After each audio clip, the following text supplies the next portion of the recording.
Now to the US, and there again seems to be a preoccupation with Islamophobia, even as Jews are being targeted at university campuses and in major cities across the US. Here is White House Press Secretary Karine Jean-Pierre being asked about anti-Semitism, but instead she talks about Islamophobia. Muslim and those perceived to be Muslim have endured a disproportionate number of hate-fueled attacks. And certainly President Biden understands that many of our Muslim, Arab Americans and Palestinian American loved ones and neighbors are worried about the hate being directed at their communities. And that is something you heard the president speak to in his address. Douglas, today I saw footage of Jewish students trapped in a library, not able to leave because there were protesters outside and they feared for their safety. And yet the White House, again, preoccupied with Islamophobia.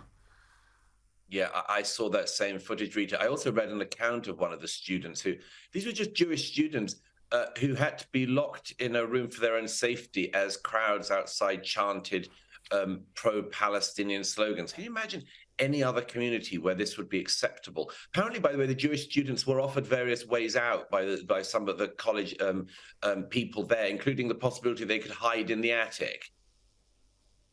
You sometimes wonder if anybody has any knowledge of history anymore. Anyway, yes, this is always the norm. It goes back to where we started, Rita.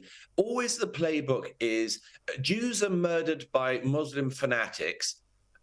Large majorities of Muslim communities in the West fail to condemn said fanatics.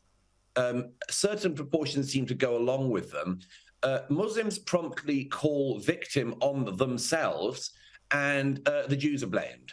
That's the way around. You know, I will guarantee in the days and weeks ahead, there will be no protests of Jews in the West massively targeting Muslim students, for instance, simply for being Muslim.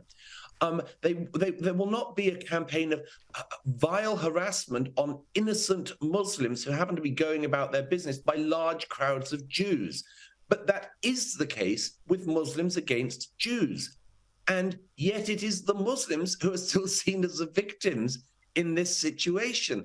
And as for the White House, I mean, they just can't decouple these things. They can't just say, look, actually, the statistics such as we have show that anti-Jewish hate crime has massively peaked in all of our countries in the last fortnight, in the last 2 weeks. There has been no massive rise in Islamophobia. But, by the way, if they do want to talk about these two things, they could mention the fact that if there's any such thing as Islamophobia, it comes about because of the behavior of radical Muslims. And if the rest of the Muslims in the world want to do something about so-called Islamophobia, they could do something about the radical Muslims. That's what I'd like to hear about from them.